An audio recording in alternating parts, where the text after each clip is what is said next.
பெருமக்களே, நாம இந்த சிவஞான மாவாடியம் என்ற ஞான சாஸ்திரத்துல கடந்த வகுப்புல நாம இந்த பயணியல் என்று சொல்லக்கூடிய அதுல நாம இரண்டாவது அதிகரணம் பயணிகள்ல இரண்டாவது சூத்திரம், இரண்டாவது அதிகரணம் அதுல இருந்தோம். அதுல பயணியல் அது 3 சூத்திரங்களால் ஆனது. அதுல முதல் சூத்திரத்துல முதல்ல நமக்கு நிகழக்கூடிய பயனாகிய பாச வீட சொன்னார் இல்லையா?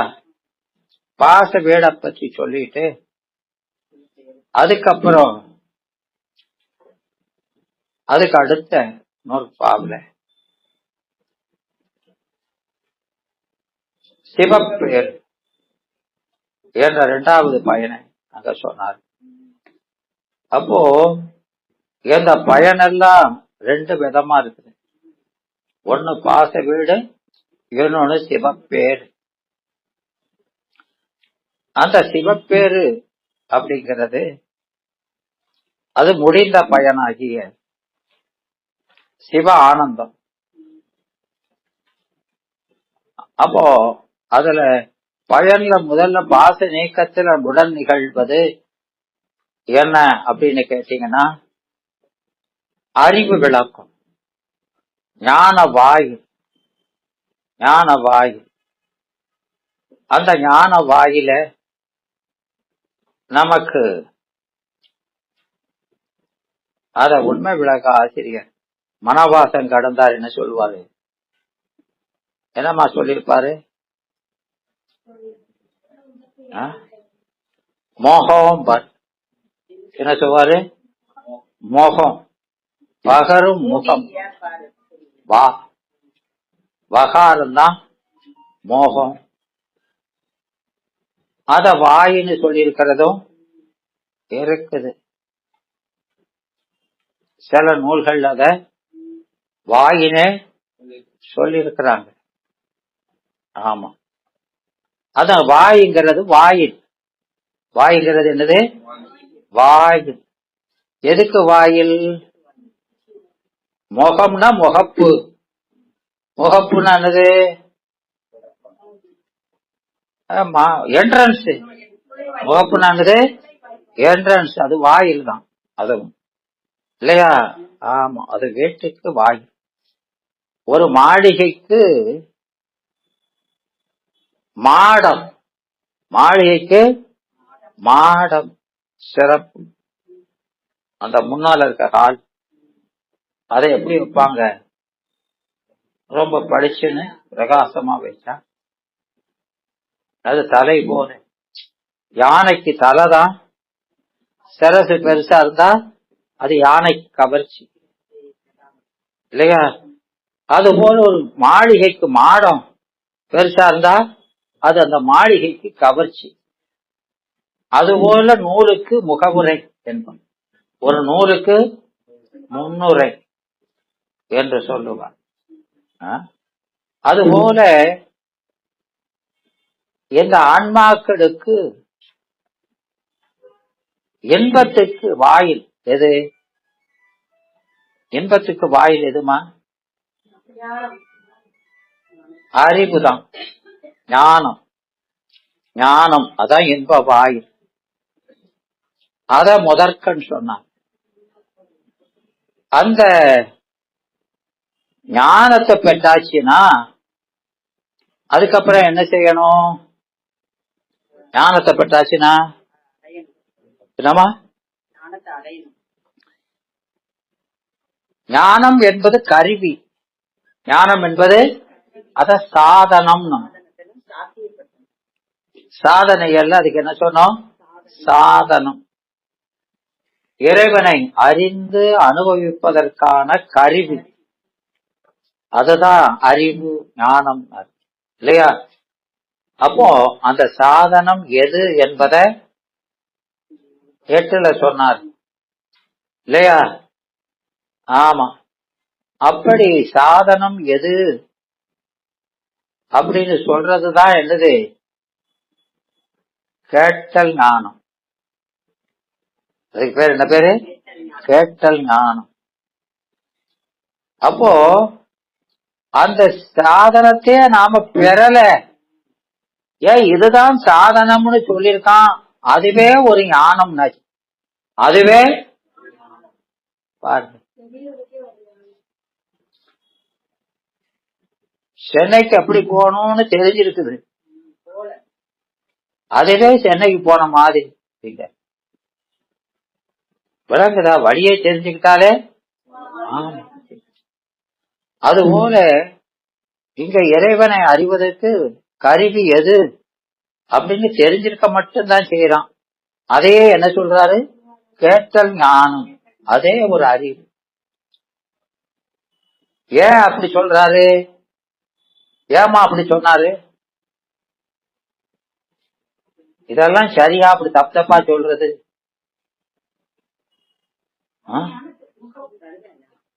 எல்லாம் தப்பா சொல்லும் போது இது மட்டுக்கு என்ன சார்? அப்படியா? மயில் என்ன சொல்றீங்க? நான் ஒண்ணும் கருத்து சொல்றதுக்கு இல்லை.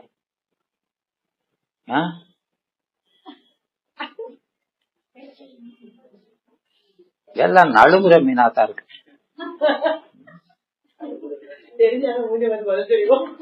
என்னப்பா? ஆமா ஆமா. ஏன்னா ஏன் அது அப்படி ஞானம்னு சொல்? தொத்து உள்ளார் துணை தோற்றாளர். படிச்சடா இல்லையா? படிச்சடா படிக்கலையா? தீபா 13 படிச்சிருப்பீங்க இல்லையா? 3 திறத்து உள்ளாரும் மூலமலத்து உள்ளார்கள், தொத்து உள்ளார் துணை தோற்றனர். நோயும் தெரியாது, அதுக்கு மருந்து தெரியாது இந்த பாவிக்கு. இவன் என்னைக்கு போய் ஒப்பேற அப்படிலாம் இருந்தோம். இப்ப அவனுக்கு அதை சொல்லியிருக்கானா இல்லையா? அப்போ அது ஞானமா இல்லையா? ஞானம்தான். ஆமா. அதனால அதை கேட்டல் ஞானம். முன்னம் அவனுடைய நாமம் கேட்டால், சிவபெருமான் ஒருத்தர் இருக்கானே தெரியாம இருந்தா லூசு. இப்போ ஒரு பேரையாவது கேட்டுட்டான். அப்பா சாமி சொல்றாரு, முன்னம் அவனுடைய நாமம் கேட்டாள். அடே அப்பா, அந்த பேரை கேட்டாலே ஒரு புண்ணியம் வந்தாச்சு. மூர்த்தி அவன் இருக்கும் வண்ணம் கேட்டாள்.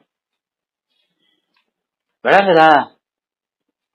அப்போ மூர்த்தியத்தினுடைய நாமத்தை கேட்டான், இப்போ வண்ணம் கேட்டான், இலக்கணம். விளங்குதா?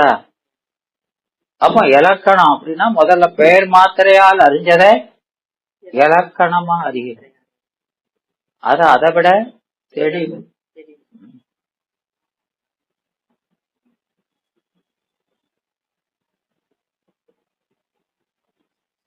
பிற ஆரூர் கேட்டான்.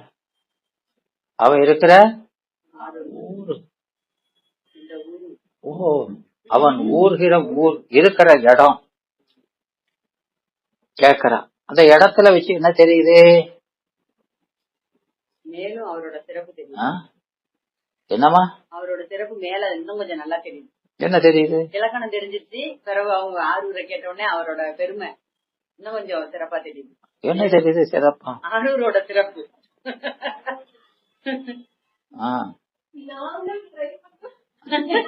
ஏமா, இவன் எங்க இருக்கான், எத்த கிளாஸ் படிக்கான் அப்படின்னா அவன் தரம் தெரியுதா இல்லையா? எங்க பிள்ளை என்ன படிக்கான், பிஏ படிச்சிருக்கான், எம்ஏ படிச்சிருக்கான், அவன் அறிவு தரத்தை அளக்கிறது. விளங்குதா? அப்போ இந்த ஆன்மாக்கள் இந்த 1ஆம் கிளாஸ் 2ஆம் கிளாஸ் வைக்கிற மாதிரி ஒவ்வொரு புவனமும் ஒவ்வொரு வகுப்பு மாதிரி, ஒவ்வொரு புவனங்களும் ஒவ்வொரு வகுப்பு மாதிரிதான். அவன் எந்த புவனத்துல இருக்கான் அப்படின்னு கேட்டா, அவர் சத்திய லோகத்துல இருக்கிறாரு. ஓ, அங்க இருக்கிறாரா, பரவாயில்ல, கொஞ்சம் வசதியா தான் இருப்பார். இல்ல இவர் இந்த பிரிதிவி தத்துவத்துல கிடக்குறாரு. எந்த அண்டத்துல அப்படிமா அண்டாப்புல பிரிதிவி தத்துவத்துலன்னா அணுகப்பா எந்த அண்டத்துல காமா அது என்ன பிரிதிவி தத்துவத்துல எத்தனை இருக்கு? 108 புவனம் கிடக்கும். இதுல எது பிரம்மா? கட்டக்கழிவா? இவனுக்கெல்லாம் பொண்ணு கொடுக்கப்படாது.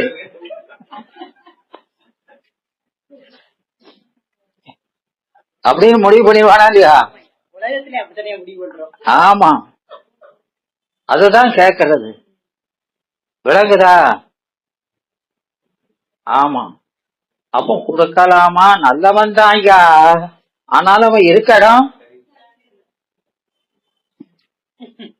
அப்படின்னு அது தெளிதல் ஞானம்.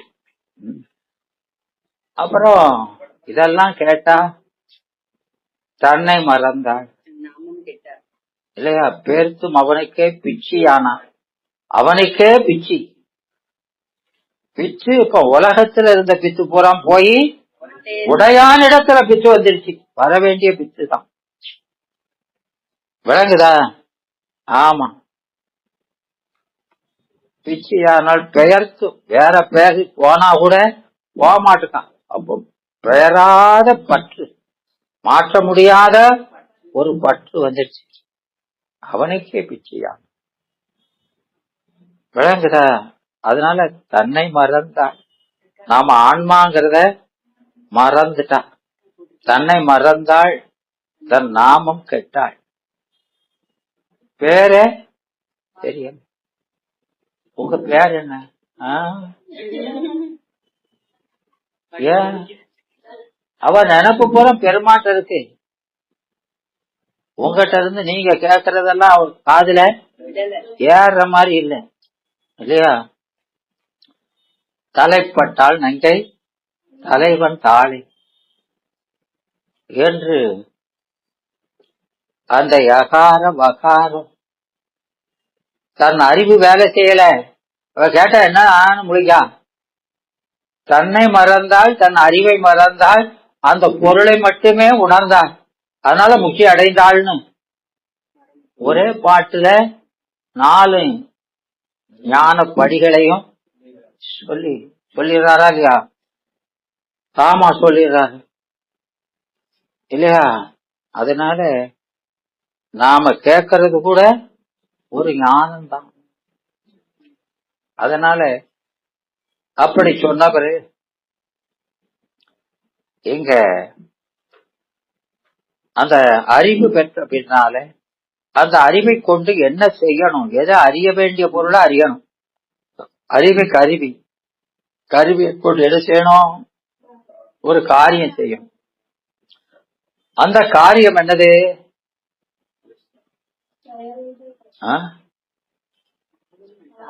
அறிவின் காரியம் அறிய வேண்டிய பொருளை அறிந்து அனுபவித்தல் இல்லையா? அப்போ நாம என்ன வேண்டி இருக்கீங்க?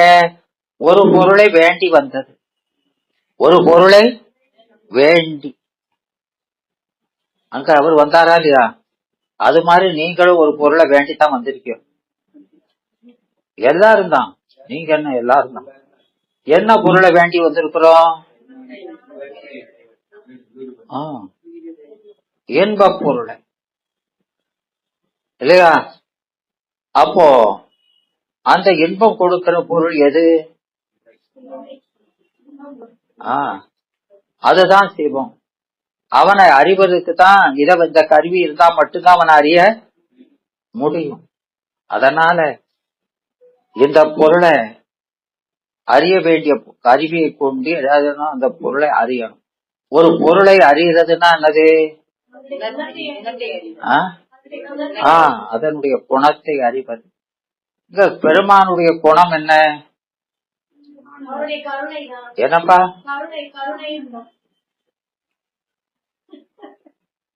என்ன சொல்றாங்க அந்தம்மா? நான் சொல்லவே இல்லைங்க. நான் வாய் மூடி மௌனியா இருக்கேன். என்னம்மா சொல்றீங்க? நீங்க ஒண்ணும் சொல்லலையா? சொல்லுங்கம்மா, நீங்க என்ன சொல்றீங்க? நான் அவங்க சொல்லலாம் கேட்க தயாரா இல்ல. நீங்க என்ன சொல்றேன்னு கேட்க, உங்க அபிப்பிராயம் என்ன சொல்லுங்க. என்னம்மா, அப்போ நீங்க வகுப்பு அடுத்தாப்புல போக முடியாதுங்க. அவங்கிட்ட போய் கேட்டீங்கன்னா நீங்க அடுத்தாப்புல போராக்கலதான்.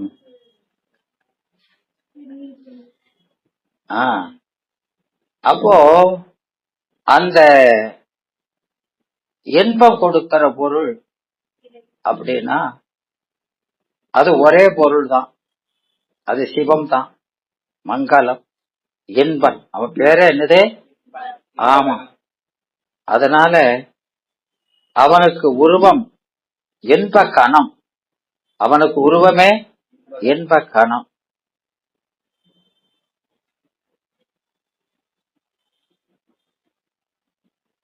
அதனால அந்த பெருமானுடைய கருணையை நாம ரெண்டே இதுக்குள்ள அடைக்கணும். காட்டு உபகாரம், காணு உபகாரம்.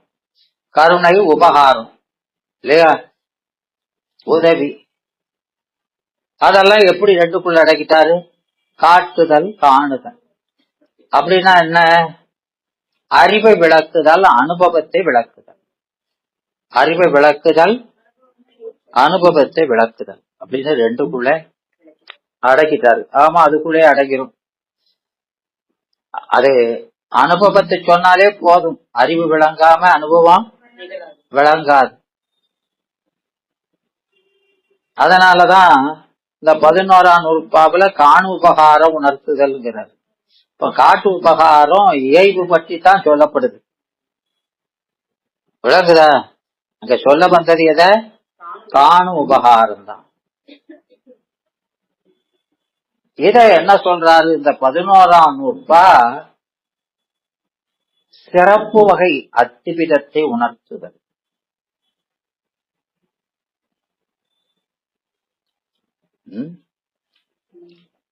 சிறப்பு வகை அத்திபிதத்தை உணர்த்துவது.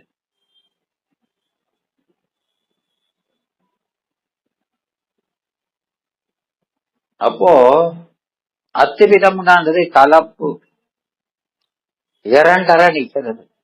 நாமும் அவனும் இரண்டரை நிற்கிற அத சொல்றது.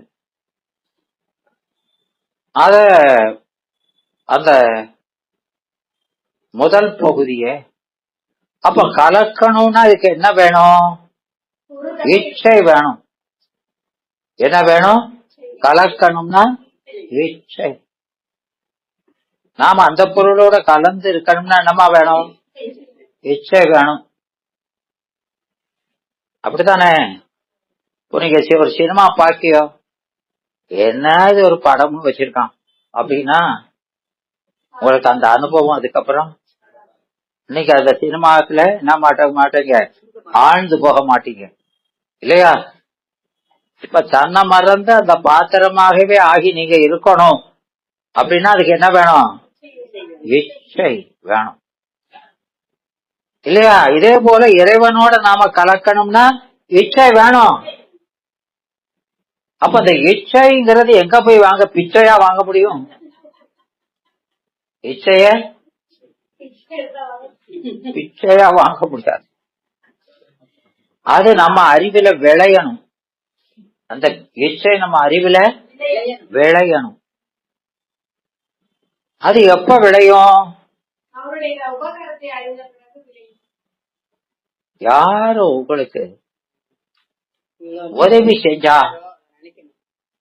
உடனே அவங்க மேல இச்சை வந்துருமா? வராது, வரவே வராது.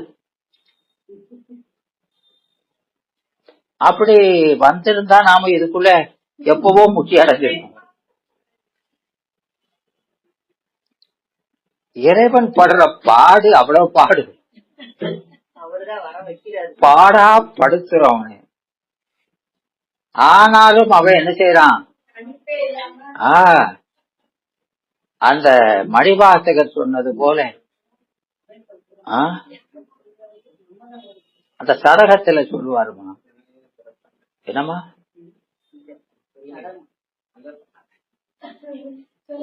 சொல்லுங்களேன். வினை என்போல் உடையார் பிறர் உடையானே அடிநாயே. அடிநாய் என்ன? கேடுகட்ட நாய், சாதாரண நாய் இல்லை, அடிநாய். நாயிலையும் கேடு கேள்விப்பட்டாங்க. நாயில் கடையாம் நாயேனே. அதனால அடி நாயேனே, நீ எவ்வளவு செஞ்சாலும் அந்த நன்றியை சிறிதும் உணராத நாய். பூரா நமக்கு செய்வதெல்லாம் நன்மைதான், நன்றுடையான் தீயதே இல்லான் தான். ஆனா இவன் நினைக்க மாட்டேன்னு கண்டான். என்ன செஞ்சாலும் அதை நினைச்சு கூட பார்க்க மாட்டேன். அவ்வளவு கல்வோலும் நெஞ்சம் இல்லையா? அப்பவும் சொல்றாரு, தினையின் பாகமும் பிரிவது தெரி குறிப்பன் வயக்கூட இனிமே இவன் சவாசமே ஆவாது அப்படின்னு ஒரு தினையின் பாகம். தினை ரொம்ப பொடியா மிக சிறிய தானியம், அதுல ஒரு பிராக்ஷன், ஒரு சின்ன பகுதி கூட நினைக்க கூட மாட்டேன். நினைச்சால அப்புறம் பண்றது, இவனை விட்டு போனோம்னு நினைக்க மாட்டேன். அப்போ அவன் நம்ம மேல எவ்வளவு அன்பு வச்சிருக்கான், எவ்வளவு அன்பு வச்சிருக்கான். ஆனா அதை நம்ம நினைச்சு கூட பாக்குறது. அதனால இணையன் என்ன சொல்றாரு அவன? இணையன். இணையன் இணையன் என்னமா?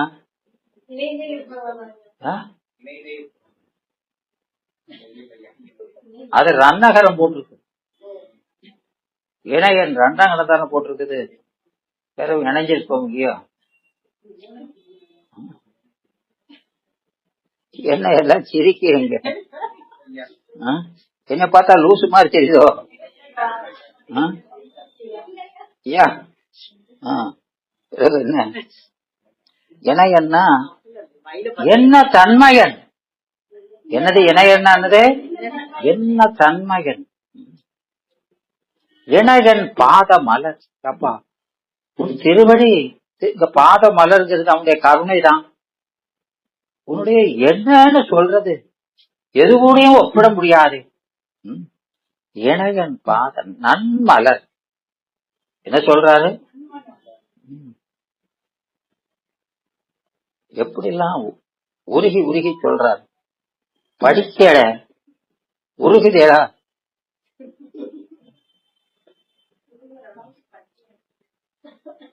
அத பிரிஞ்சிருக்கிறேன் நான், அத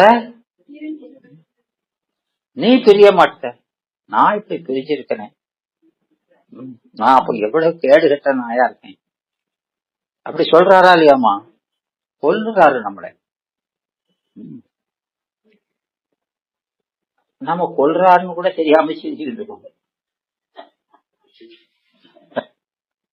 என்னத்த சொல்ற? அப்போ நமக்கு இன்பம் வரணும்னா அந்த பொருளோட சேரணும். சேரணும்னா இச்சை வரணும். இச்சை வரணும். அந்த இச்சை வரணும்னா உபகாரத்தை உணரணும். உபகாரத்தை உணரணும். அதை உணர்வதற்கு தான் இந்த அறிவு வேணும். அந்த உணர்வதற்கு, ஆமா, இந்த உலகத்தை அனுபவிக்கிற அறிவை வச்சுக்கிட்டு அதை உணர முடியாது. அவன் உணர்த்தவும் மாட்டான் இல்லையா? இப்ப நமக்கு அந்த அறிவெல்லாம் உலகப்பட்டு நீங்கினதுக்கு அப்புறம் தான் நமக்கு இந்த உபதேசமே செய்யறான். அதனால இந்த ஞானம் வந்திருக்கிறதுனால இறைவன் அந்த உபகாரத்தை உணர்த்துகிறான். விளங்குதா? ஆமா. அப்ப அந்த உபகாரத்தை அப்படி காட்டுதல் காணுதல் அறிவை விளக்குறது அவன்தான், அனுபவிக்க செய்யறதுக்கு உதவுறதும் அவன்தான். ஆட்டுவித்தால் ஆரொருவர் ஆடாதார், எல்லாம் நம்ம ஆட்டி வைக்கிறவன் அவன் தான்ங்கிறது அவன் சொல்றான். அவன் தான், நாம உணர நாம உணர முடியாது. அவன் உணர்த்துறான். அந்த உணர்த்துற பகுதியை முதல் பாகமா வைக்கிறார் இல்லையா? ஆமா. இதே நூல்ல இதன் வழிநூல் ஆசிரியர்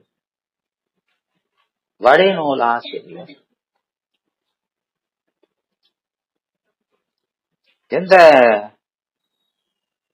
உபகாரத்தை சொல்றதுக்கு முன்னாலே அவர் 5 பாட்டு இந்த பாச நீக்கத்தை பத்தி சொல்றாரு. பாச நீக்கத்தை பற்றி 5 பாட்டு சொல்றாரு. ஏன் அத சொல்றாரு?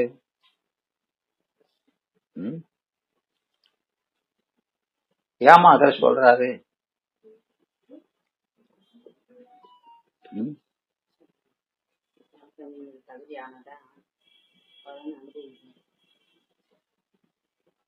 ஏன் அத சொல்றாரு?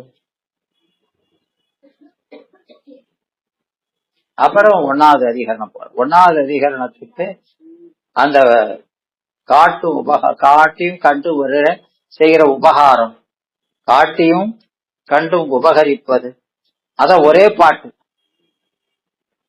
அத முதல் நாள்ல கூட 2 பாட்டு வச்சிருக்கிறார். இதுல ஒரே பாட்டு தான் சொல்றாரு. எதனால அப்படி? ஏன் அதுக்கு நேரடியா போகாம அதுக்கு பாசத்தை முதல்ல 5 பாட்டுல பாச நீக்கத்தை சொல்றாரு. பாச நீக்கம் எல்லாம் எங்க முடிஞ்சிட்டுது? 10லயே முதல்ல முடிஞ்சிடுச்சு இல்லையா? அதுக்கப்புறம் 11லயும் ஒரு 5 பாட்டு எதுக்கு சொல்றாரு? எதுக்குமா சொல்றாரு?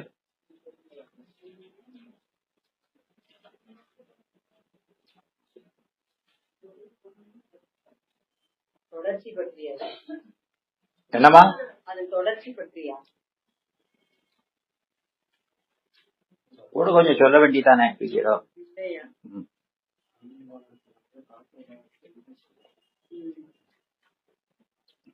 சொல்லுங்க.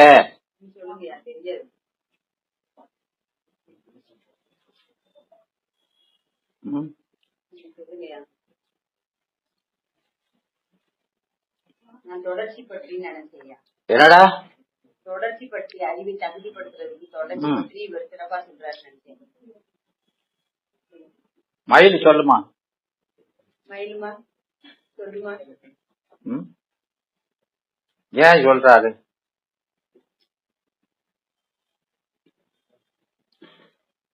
இது யாருக்குன்னு நான் சொல்லிட்டேன். சொன்னது உங்களுக்கு ஞாபகம் இருக்காங்கத்தான் கேட்கேன்.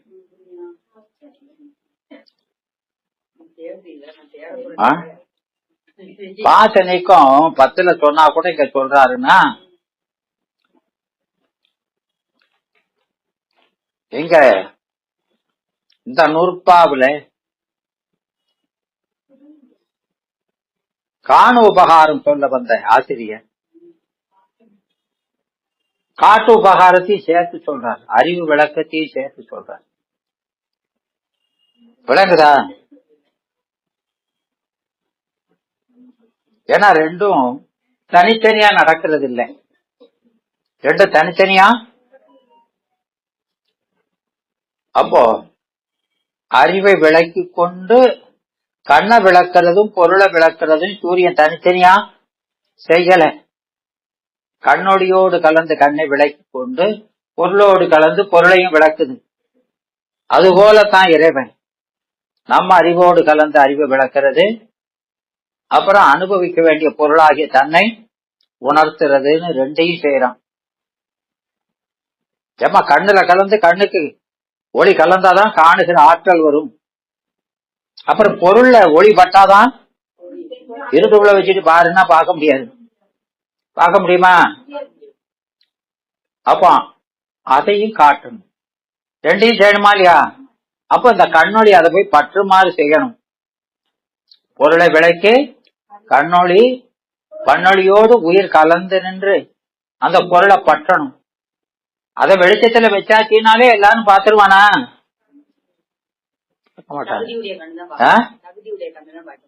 ஆமா. அப்ப கண்ணொளி அந்த பொருளை நோக்கி பற்றணும், சையோகப்படணும். பட்டாதான் அனுபவம். இறைவன் எங்க போயிட்டான்? இறைவன் இருக்கத்தான் செய்யறான், நீங்க அவனை பற்றணுமே. இறைவன் எங்க இருக்கான்? உங்க அறிவுக்குள்ளே தான் இருக்கான். அறிவுக்குள்ள இருக்கிறது எல்லாரும் அறிஞ்சிட்டாங்களா? அறியலையே, இல்லையா? முதல்ல இதுவரைக்கும் நமக்கு அந்த கண் காட்சியே விளங்காம இருந்தது. அப்போ அவன் இருள் போல இருந்தான், இல்லையா? அதனால அவனை விளக்கல. அவனைய உலகத்தை விளக்குனானே தவிர தன்னை விளக்கல. ஏன் விளக்கல? அத பாக்கக்கூடிய தகுதியே நமக்கு வரல. முதல்ல கண்ணுடைய வரல. அதனால உலக உணர்த்திட்டான். இப்ப உலக பற்று உங்களுக்கு அருந்து போச்சு அப்படின்னு தெரிஞ்ச உடனே எனவே இவனை விளக்கக்கூடிய தகுதி வந்துருச்சுன்னு இவனுடைய அறிவை விளக்கிட்டான். அது கண்ணொழிய விளக்குறது. கண்ணொழிய விளங்குறது தான் 10ஆம் நூற்பா. இப்போ அந்த கண்ணொழி பொருளோட சேர்ந்து இணைந்து அனுபவிக்கணும். அதுக்கு இவன் கண்ணொழியும் விளக்கணும், பொருளையும் விளக்கணும். நேத்து தான் உன் கண்ணொழியோட கலந்தம்ல, இன்னைக்கு நீ பாருன்னா பார்க்க முடியும். நான் ஒவ்வொரு பொருளை பார்க்கும் போது என்ன செய்யணும்? நீ விளக்கணும். விளக்குனாதான் விளங்குதாமா? இப்படியெல்லாம் இருந்துகிட்டு நான் கடவுள் பிரம்மம்னு சொன்னோம்னா அவனை என்னத்தை கொண்டு சொல்றது? அதுதான் நிறைய இருக்கு இப்போ உலகத்துல. ஏகான்மவாதம் தான் நிறைய இருக்கு. அதனால இங்க அந்த 11ஆம் நூற்பாவுல பாசத்தை பழையபடி விளக்குறாரு. பாச நீக்கமும் சிவப்பேரும் 2 இருக்காளியா, பயன் 2 இருக்காளியா. பாச நீங்கிறதுனால அறிவு விளங்குது, அறிவு விளங்குறதுனால பொருளை பாக்குறோம். காட்டு உபகாரத்தையும் இதை சேர்த்து சொன்ன மாதிரி அறிவு விளக்கத்தையும் ஆனந்த விளக்கத்தையும் ரெண்டும் ஒண்ணு போலதானே நடக்குது. அதனால அதையும் சேர்த்து சொல்றார். அப்படி எல்லாம் இப்பதான் சொல்லுவோம். சொல்லி முடிச்சதுக்கு அப்புறம் தான் இத அன்னைக்கு சொன்ன மாதிரி இருக்க.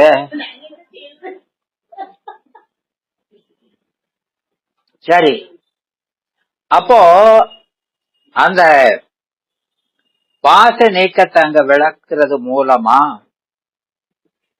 பாசத்தை பற்றி பல வகை கருத்து உடைய மதத்தினர்களை எல்லாம் மறுத்து அவங்க முக்கியெல்லாம் இது முக்கியம் இல்லை அப்படின்னு சொல்றாரு. அதுல இப்ப நம்ம முக்கி இப்ப 11ஆம் நூற்பா முக்கியதாமா. அப்ப சித்தாந்த சைவத்தின் முக்கியை சொல்லும் போது மத்தவங்க எல்லாம் என்ன சொல்லிட்டு இருக்கான்னு சொல்லணுமா இல்லையா? தெரியணுமா வேண்டாமா? வெறுமன வாயுத மட்டும் சொன்னா அவமெல்லாம் அப்படின்னு தெரியாதா இல்லையா? அப்போ இங்க சிவஞான போதத்துல அது அப்படி தனிச்சை சொல்லல. அவருடைய மாணாக்கர் இந்த இடத்துல சொல்லும் போது அத சொல்ற மாதிரி வச்சுக்கிட்டு இவமெல்லாம் மாயை இருந்தா முக்கியங்க, கண்மம் இருந்தா முக்கியங்க, ஆணவம் இருந்தா முக்கியங்க, இதெல்லாம் முக்கியம் இல்லையா?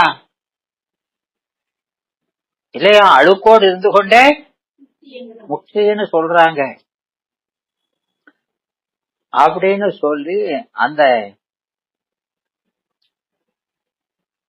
அகச்சமயத்தவர் அக சமயத்தவர் 6 பேரோட சித்தாந்த செய்வரோடு ஒப்ப வைத்து எண்ணப்படக்கூடிய சுத்த செய்வர். சுத்த செய்வர்னா யாரு? சித்தாந்த செய்வர். அப்படி போடுங்க, மண்டையில கல்ல தூக்கி போட்ட மாதிரி போட்டுக்கட. இப்படி அப்படி சொல்லி தொலைச்சிடாதீங்க.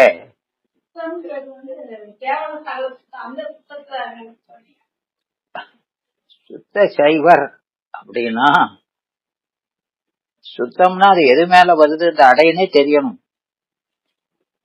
விளங்குதா? முக்கிய ஆன்மான்னு ஒரு பொருள் இருக்காதுன்னு சொல்றதுனால சுத்த சைவர். முக்கிய ஆன்மான்னு ஒரு பொருளே இருக்காது அப்படின்னு சொல்றவங்க, அது இறைவனோட கலந்துரும் அப்படிங்கிறவங்க. விளங்குதா? அந்த ஆன்மா இல்லைன்னு சொல்றதுனால அவங்கள சுத்த செய்வர். விளங்குதா?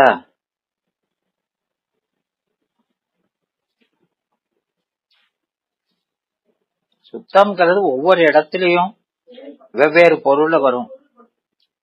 ஏற்புலி கோடல் இருக்கா இல்லையா? எந்த இடத்துல வருதுன்னு பார்த்து சொல்லணும். எல்லாத்துக்கும் ஒரே மாதிரி புலி அடிச்சிடக்கூடாது. விளங்குதா? அதனால இவங்களதான் சைவவாதின்னு சங்கற்ப நிராகரணம் சொல்லுது. இவங்களுக்கு என்ன பேரு? சைவவாதி. சைவவாதினா சித்தாந்த சைவரோடு ஒப்பவன். முக்தியில மாத்திரம் ஜீவன் முக்தியை மறுப்பாங்க, முக்தியில ஆன்மா இருக்காதுங்கிறவங்க. மற்ற எல்லா கொள்கையும் நம்மோட ஒத்து இருக்கவங்க. விளங்குதா? இவங்களை மறுக்கிறாரு. அதோடு கூட இந்த புறச்சமயத்தை சேர்ந்த மாயாவாதி,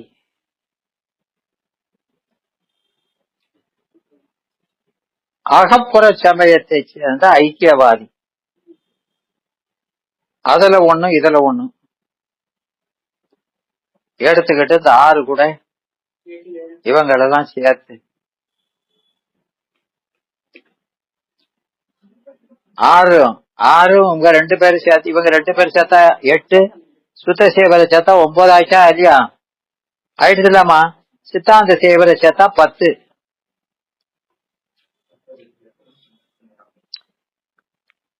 இவங்களை மறுக்கிறது தான், இவங்களை பேசுறது தான் நாம இந்த சங்கற்ப நிராகரணம். அதுல சங்கற்பமும் நிராகரணமும் செய்யப்படுபவர் 8 பேர் இல்லையா? மாயாவாதி அவன் சங்கற்பம் சொல்லல, அவனுடைய சங்கற்பத்தை நிராகரணம் மட்டும்தான், அவனுடைய கருத்தை நிராகரிக்கிறோம், அவ்வளவுதான் இல்லையா? ஆமா, அவன் வந்து சங்கற்பம் நல்லா சொல்ல, அவன் கருத்தை நிராகரி. அதுபோல இப்ப நாம கடைசியில நிராகரணம் மட்டும்தான் செய்யறோம். நாங்க சங்கற்பம் ஒன்னும் சொல்லல, சித்தாந்த செய்வோம். அதனால அவங்க 2 பேரை விட்டுட்டு சங்கற்பனும் நிராகரணம் 2ஐயும் செய்யறவங்க 8 பேர் தான். அவங்கள மாத்திரம் அங்க பேசணும்.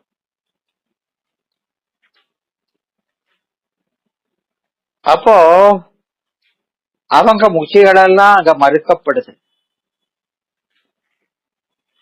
ஏன்னா முக்தி, சித்தாந்த முக்தியை சொல்லும் போது மற்ற முக்திகள் இருந்து இது எவ்வளவு உயர்ந்ததுன்னு காட்டணுமா இல்லையா? அப்போ காட்டுறதுக்கு அங்க இப்போ சிவபிரகாசம் எடுத்தா 50வது பாட்டுல சொல்லிடுறாரு. விளங்குதா? இப்படி மற்ற நூல்கள்ல சொல்லல.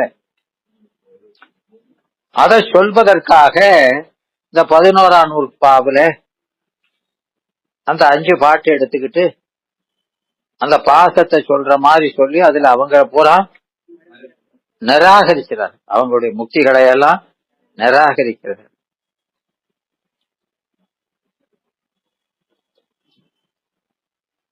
விளங்குதா?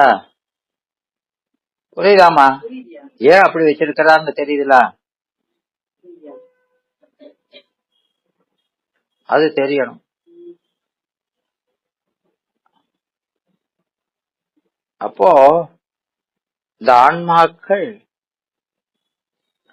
சிவஞானம் பெற்றாச்சுன்னா அந்த சிவஞானத்துக்கு விடயம் என்னது? சிவஞானத்துக்கு விடயம் என்னது? சிவம் மட்டும்தான். சிவம் மட்டும்தான் இல்லையா? அப்போ அந்த அறிவுக்கு விடயம் நேயம், நேயம் மட்டும்தான். அதனால இங்க என்ன சொல்றாரு? அந்த ஞானம், சிவஞானம் 10ல விளங்கிருச்சா இல்லையா? அந்த ஞானம் விளங்கிட்டாலே அவங்க அதுக்கு விடயம் பரம், சிவம். அந்த சிவத்தை அறிஞ்சவங்க கண் கொண்டு காண்பது என்ன அப்படின்னு அப்பர் சாமி ஒரு பதிகம் பூரா பாடுறார். ஒரு பதிகம் பூரா பாடுறார். அதை கொண்டு வேற எதையும் பார்க்க மாட்டாங்க. சிவஞானம் கிடைச்ச பிறகு அந்த கண்ணை கொண்டு வேற்று பார்க்க மாட்டாங்க. அதனால பரஞானத்தால் பரத்தை தரிசித்தோர் பரமே பார்த்திருப்பார். விளங்குதா? கண்ணிலேன் மற்றொரு கலை கண்ணிலேன். அப்பர் சாமி சொல்றாரு, பொன்னையும் பொருளையும் கொண்டு வந்து காமிச்சிட்டு இருக்க, ஒன்ன பாக்குற கண்ணை கொடுத்துட்டு இதை காமிக்க, அந்த கண்ணுக்கு இது தெரியுமா? தெரியாதே அப்படின்னு சொல்றாரா இல்லையா? அதை பாக்குற கண்ணைத்தான் புடுங்கித்தானே இதை கொடுத்துருக்க. பெருமான் தானே கொடுத்தாரு. ஆமா. அதனால அந்த சிவஞானத்துக்கு விடைய சிவம் மட்டும்தான். அப்போ அந்த சிவத்துக்கு அடுத்தது என்னது? உலகம். ஏமா சிவம்னா அதுக்கு அடுத்தது என்னது? பாசம் தானே. உலகம். அந்த உலக பொருள்கள் எல்லாம் பதார்த்தம். பதார்த்தம்னா என்ன? சொல்லால் விளக்கக்கூடிய பொருள். பதம்னானது சொல்லு. சொல்லால சொல்ல எல்லா சொல்லும் பொருள் குறித்தனவே. ஒவ்வொரு சொல்லும் ஒரு பொருளை குறிக்குது. விளங்குதா? அப்ப அந்த சொல்லுக்கு பொருளுக்கு பேர் தான் பதார்த்தம். விளங்குதாமா? விளங்கல உங்களுக்கு எல்லாம் மண்டைய விளங்குது. உனக்கு விளங்கிட்டுதா? இவரும் விளங்கிட்டீங்க. நான் இப்பதான் விளங்கல. என்ன இவர் என்ன சொல்றாரு? எனக்கு நல்லா விளங்கிருச்சார்.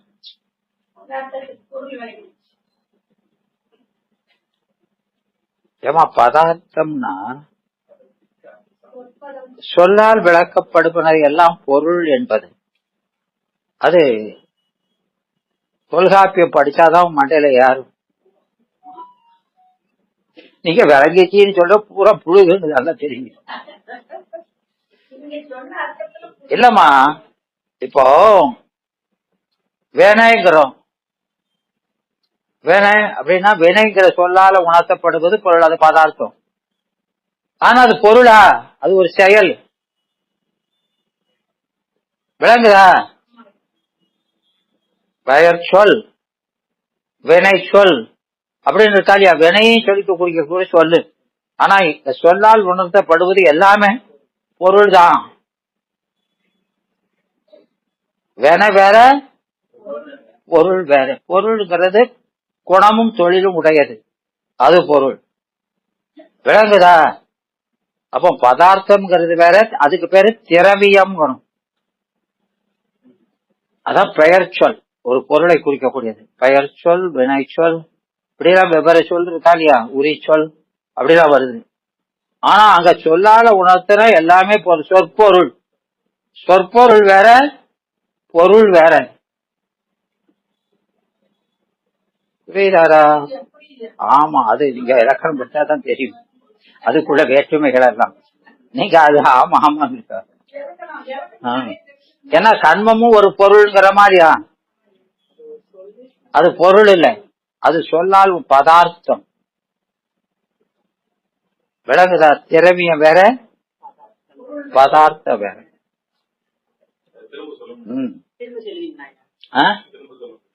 எப்படி? அதான் திரவியம்ங்கிறது சார், மேட்டர்னு சொல்றோமா இல்லையா? ஆங்கிலத்துல மேட்டர். மேட்டர்ங்கிறது அப்படின்னா அதுக்குன்னு ஒரு எனர்ஜி இருக்கணும், அது ஒரு செயல் செய்யணும். இந்த எனர்ஜிங்கிறது இன்ஹரண்டா இருக்கிறது, அது கெனட்டிக்கா வந்தா தொழில். அதான் குணம் தொழில் ரெண்டும் இருந்தா அதுக்கு பேரு திரவியம், பொருள் அப்படிங்கிறோம். பொருள் சொன்னா குணமும் தொழிலும் உடையது அப்படின்னு இலக்கணம் இருக்குது. ஆனா தமிழ்ல ஒரு சொல்லால சொன்னது எல்லாமே பொருள், சொற்பொருள் இல்லையா? இப்ப ஓடுதல், ஓடுதல்ங்கிறது ஒரு சொல்லால, அது தொழில் பயன், அது பொருள் இல்ல, அது தொழில். ஆனாலும் என்ன சொல்றோம்? சொல்லுன்னு ஒரு சொல்லுன்னு வந்தா அந்த சொல்லு ஒரு பொருளை குறிக்கும். அப்போ அது வேற, இது வேற. விளங்க? பெயரால சொல்ல, ஒரு சொல்லால சொல்லப்படுவதெல்லாம் பொருள்ங்கிறது வேற, அது சொல்லுக்கும் பொருள் வேற. பொருள் அப்படின்னு சொன்னா அதுக்குள்ள இலக்கணம் வேற. விளங்குதா? ஆமா, அதெல்லாம் தமிழ் நல்லா படிச்சாதான் அத கிளாசிஃபை பண்ணி சொல்லியிருப்பாங்க. ஆமா, அதான் பதார்த்தம். அது தர்க்கத்துல பதம்னா சொல்லு, சொல்லால உணர்த்தப்படுற பொருள். எல்லா சொல்லும் பொருள் குறித்தது தானே. ஒரு சொல்லு இருந்தா அதுக்கு ஒரு பொருள் இருக்கணும். அந்த பொருளை தவிர குணமும் தொழிலும் உடைய பொருள்னு அந்த பொருள் அர்த்தத்துல வராது. விளங்குதா? ஆமா, அதனால எந்த பரஞானத்தை கொண்டு பரத்தை தரிசித்தோர், அந்த ஞானத்துக்கு உடைய விடயமாகி பெருமானை தரிசித்தோர் பரமே பார்த்திருப்பார். அவனை தவிர வேற எதையும் பார்க்க மாட்டாங்க. ஏன் பார்க்க மாட்டாங்க? ஏன்னா அந்த பொருளை பார்த்ததுக்கு அப்புறம் மற்ற பொருளெல்லாம் சூனியம், நத்திங், இட்ஸ் நத்திங். அப்போ நத்திங்கிறது பொருள் இல்லைன்னு அர்த்தம் இல்ல. நத்திங் அப்படின்னு சொல்ற அந்த ஆங்கிலத்து வார்த்தைக்கு என்மை, என்மைங்கிறது, என்மைய 5 வகை என்மை இருக்குது. என்மையிலேயே 5 இருக்குது. இங்க என்மைங்கிறது பயன் குறித்தது. என்ன குறிச்சது? இதனால வரக்கூடிய பயன் ஒரு காசுக்கு பெறாது அப்படின்னு அர்த்தம். விளங்குதாமா? அப்போ அந்த இருட்டுக்கடை அல்வா சாப்பிட்டவனுக்கு இப்ப இந்த டீய குடிச்சா அது சப்புன்னு இருக்குமா இல்லையா? அது ருசிக்காதுங்கிறது. அது என்னது? பயனால் இல்லை, அதான் நத்திங். அப்போ சிவபெருமானுடைய பயன், அவனை கண்டு அந்த பயனை அனுபவிச்சவனுக்கு அதற்கு வேறாகிய உலகம் புளிக்கும், பார்த்தாலே பிடிக்காது. சரி, இதையவன் பார்ப்பான். ஏன்னா அதோட உயர்ந்த இன்பத்தவன் அனுபவிச்ச, அதுதான் இங்க சூரியம். அதனால அதை பார்க்கவன் யாத்து பார்க்க மாட்டான், பார்க்காதவன் பார்ப்பான். அவனுக்கு அது பெருசா தெரியும். இதை சாப்பிட்டு பார்த்துட்டா சரி அப்படின்னு வெறுத்துடும், அப்படி சொல்றான். விளங்குதா? அதனால அவன் பரமே பார்த்திருப்பர் பதார்த்தங்கள் பாரான். அவன் சொற்பதம் கடந்த சொல்லும், சொல்லால விளக்க முடியாத உயர்ந்த பொருள் அவன். இவங்க சொல்லால விளக்கக்கூடிய பொருள் இதெல்லாம். அது என்னது? அதெல்லாம் கடந்த பொருள்.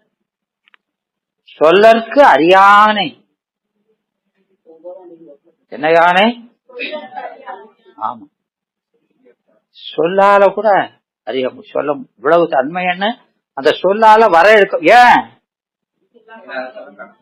ஏன் தாய் நான் என்னத்தை சொல்ல, அதான் சொல்ல முடியாதுங்க. ஏமா சொல்லுங்கிறது சடம், சடத்தை கொண்டு சித்த பொருளை அளக்க முடியாது. அதை அளக்கிற ஆற்றல் இதுக்கு சுத்தமா கிடையாது. விளங்குதா? அத சடமான இதை வச்சு சொல்லை கொண்டு சடப்பொருளை விளக்கலாம்.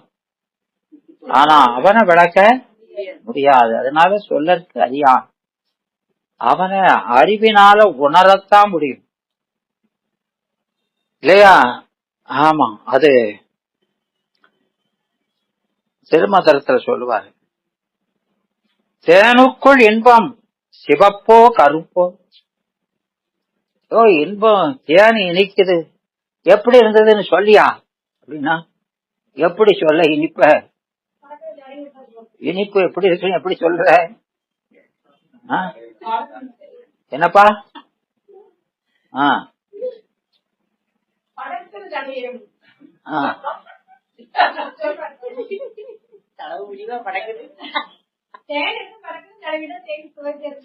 அதனால அத பக்கம் பக்கமா விடிய விடிய சொன்னாலும் புரிஞ்சதாகாது. எழுதினாலோ சொன்னாலோ அத அனுபவிச்சு பார்த்தா மட்டும்தான் ஓ இதா அப்படின்னு தெரியும். ஆமா, அதுபோல இறைவனை உணரத்தான் முடியும்.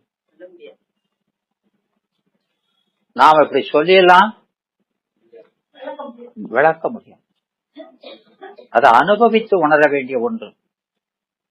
விளங்குதா? அதனால அவனை அனுபவிச்சவங்க மற்ற எதையுமே ஏற்று பார்க்க மாட்டாங்க.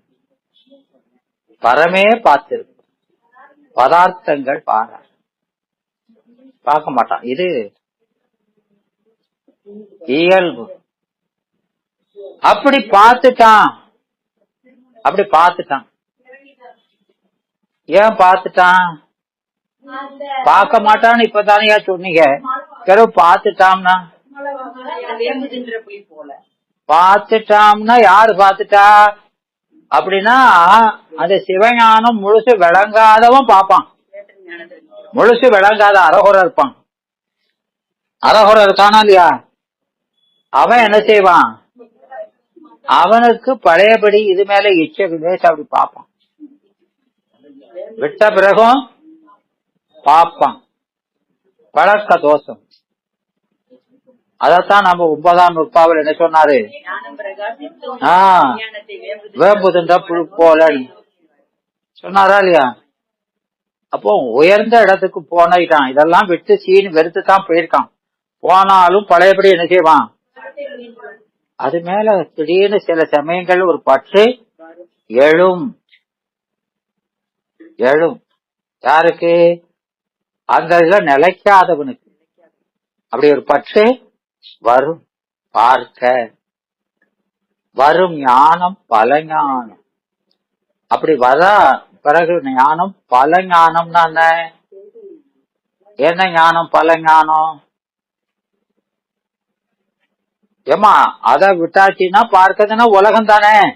அப்ப அந்த உலகத்தை பார்த்தா வரக்கூடிய ஞானம் பல ஞானம். என்ன பல ஞானம்? அளவை அறிவு. என்ன அறிவு? அளவை அறிவு. காண்டல், கேட்டல், கருதல், இப்படி பல 10 வகை அறிவு இருக்கா இல்லையா? அதெல்லாம் இந்த 3க்குள்ள அடைக்கலாம். இது இந்த ஞானம் வந்துடும். விளங்குதா? அதான் பல ஞானம் இல்லையா? அப்ப காட்சின்னா எப்படி வருது? காட்சின்னா அப்படிமா? காட்சி எத்தனை காட்சி இருக்கு? காட்சி எத்தனை இருக்குங்க? கருதல் உரை.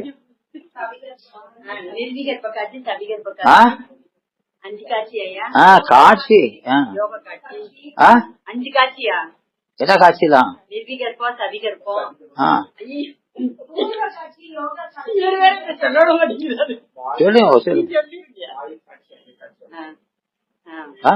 வாயில் காட்சி, ஐய காட்சி, நிர்விகற்ப காட்சி, யோக காட்சி, சவிகற்ப காட்சி.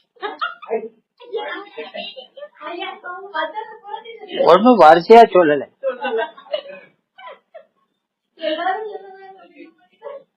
என்னதான் படிக்கிறோம், வரிசையா சொல்லுங்க அப்படிதானே.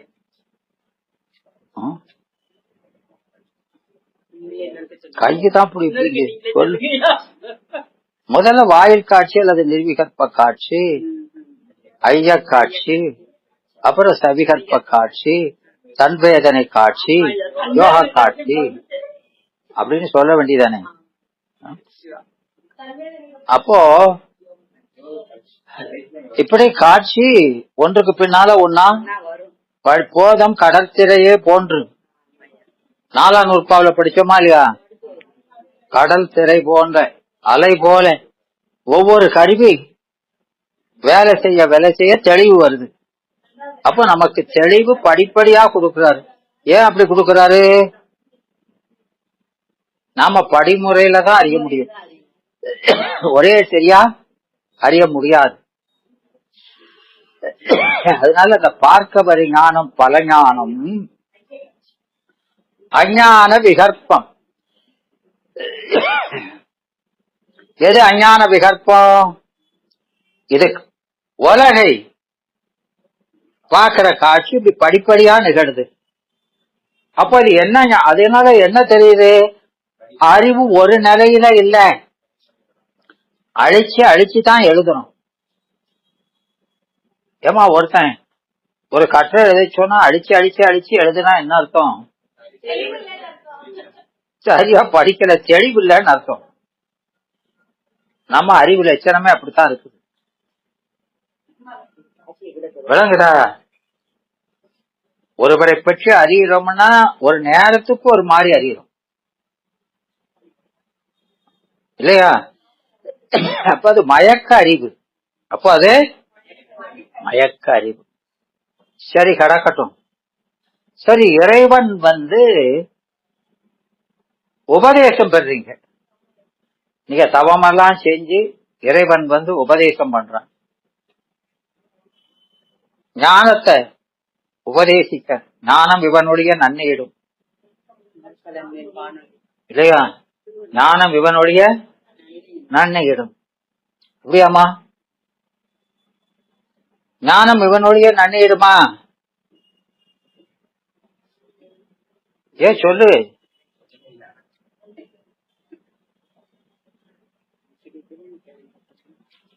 ஞானம் குருவின்றியும் அமையும் அப்படின்னு சொல்லிருக்கு. அது சரியா?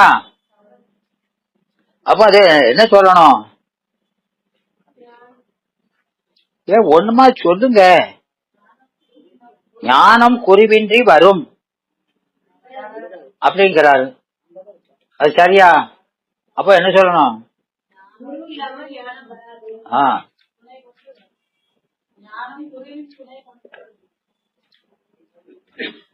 என்னத்த படிக்கையோ?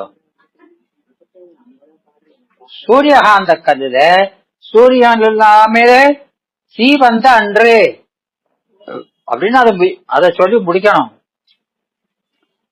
சூரியகாந்த கல்லுல சூரியன் இல்லாமல் காந்தம் வந்தால், சீ வந்தால் குருவில்லாம ஞானம் வரும் அப்படின்னு சொல்லி முடிக்கணும்.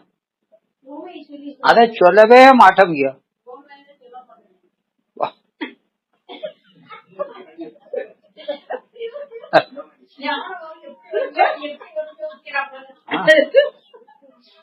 அத படிச்சது பாட்டு ஒண்ணு, இது எதுல இருக்குது ஒண்ணு தரான்னு சொல்ல வேண்டாமா?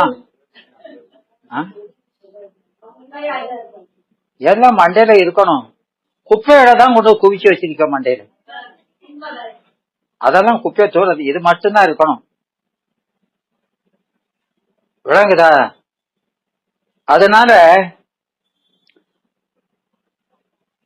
சிவபெருமான் நமக்கு உபதேசம் செய்தாலும் அந்த ஞானமும் அது என்ன சொல்றாரு? வாசக வாச்சிய ஞானம். வாசக வாச்சிய ஞானம். வைந்தவத்தின் கலக்கந்தரி ஞானம்.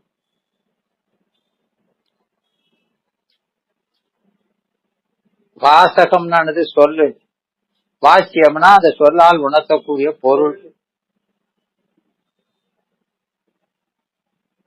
இதெல்லாம் வைந்தவத்தின். வைந்தவம்னா சுத்தமாரியா காரியம். வைந்தவம்னா விந்துவின் காரியம். விந்துனா சுத்தமாயி, அதுவும் மாயா காரியம்தான். மாயை மயக்கம்தான். அப்ப சுத்த மாயினாலும் இதை நோக்க அது கொஞ்சம் பெட்டர்னு சொல்லலாமே தவிர அது மயக்கம் இல்லாம தெளிவுன்னு சொல்லக்கூடாது. சிவஞானம் மட்டும்தான் தெளிவு இல்லையா? ஆமா. அதனால அதுவும் கலக்கம் தரு ஞானம் தான். அப்போ அந்த சிவபெருமான் வந்து சொன்னாலும் நீங்க எதை வச்சு கேக்குறீங்க? ஆமா. மண்டல யாருமா? யாரக யார? சிவபெருமானே வந்து சொன்னாலும்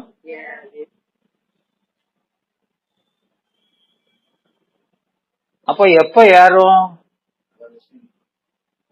எப்பமா ஏறும்? சிவஞானம் வந்தாதான். சிவஞானம் வந்தாதான் சரி. ஏன்னா சொல்றது யார பற்றி? உங்களை பத்தி. யார பத்தி சொல்றாரு? உங்களை பத்தி, அவனை பத்தி இல்ல. ஆன்ம தரிசனம். ஆன்ம தரிசனம். நீ எப்படி இருக்கணும்? எப்படி இருக்க வேண்டியவன் இப்படி இருக்க. நம்முடைய இயல்பே நமக்கு மறந்து போச்சு. பிறப்பு நிலையே சிறப்பு நிலைன்னு நினைக்கிறோம். அப்படி நினைக்கிற வரைக்கும் பிறப்பு இயல்புன்னு நினைச்சிருக்கிற வரைக்கும் அதுல இருந்து நீங்குவோமா? நீங்கவே மாட்டோம் இல்லையா? அப்போ இந்த பிறப்பு நிலை என்பது தடத்த நிலை. அது நோய். அது நோயின்னு தெரிஞ்சால அதுல இருந்து நீங்குவோம் இல்லையா? அதுவே நமக்கு இயல்புன்னு நினைச்சா நீங்கவே மாட்டானே. அதனாலதான் அதை நாம அறிய மாட்டோம்னு சொல்றாரு. நோயையும் அறிய மாட்டோம், மருந்தையும் அறிய மாட்டோம். அதனால பெருமான் வந்து சொல்றாரு, நீ எப்படி இருக்க வேண்டியவன்? நீ சிவபோகத்தை நுகர வேண்டியவன். இந்த உலக போகத்தை நுகர்ந்துகிட்டு இப்படி இருக்கிறீங்க சொல்றாரு. விளங்குதா? அப்போ அவன் சொன்னாலும் நம்மால உணரணும்னா அதுக்கு என்ன வேணும்? இப்ப ஆன்மாவை பத்தி சொல்றாரு. ஆன்மா அறிவு பொருள். நம்மகிட்ட இருக்கிற கருவி சடப்பொருளை அறியக்கூடிய கருவி. அதை வச்சுக்கிட்டு அவனை நம்ம சொன்னா நம்ம பார்க்கவே முடியாது. அவன் உணர்த்தினாலும் நாம உணர மாட்டோம். ஏன்னா நம்மகிட்ட அதை பார்க்கக்கூடிய அறிவே அந்த கண்ணாடியே இல்லை. விளங்குதா? ஆமா. அதனால அந்த பெருமான் அந்த கண்ணாடி வேற உன்கிட்ட தான் இருக்குப்பா அப்படின்னு சொல்றாரு. இந்த பாசத்துல பற்று விட்டாச்சுன்னா அது வெளிப்படும் அப்படின்னு சொல்றாரு. அதனால இதெல்லாம் சொன்னாலும் இது என்ன? வைந்தவத்தின் கலக்கம் தரு ஞானம் தான். நமக்கு உண்மையா நாம அந்த அறிவென்னும் பெறல. இந்த அறிவை பெற்றாதான் உனக்கு தெரியும்னு செய்தியை மட்டும்தான் தெரிஞ்சிருக்கோம். அதனால அதுவும் ஞானம் இல்ல. சரி, 9ஆம் நூற்பான் சிவ பூசை செய்றீங்க. ஞான பூசை. என்ன பூசை? ஞான பூசை. அப்ப ஞானம் வந்ததா? ஞானம் வந்ததா? என்னடா அது சங்கற்பனை ஞானம் சொல்லிருக்கீங்க. அருமையா அப்படி சொல்லிருக்கீங்க. சங்கற்பன ஞானம்னு சொல்ல மாட்டாங்க. அப்படி சொல்லிருக்கீங்க. ஆமா, ரொம்ப கவனமா.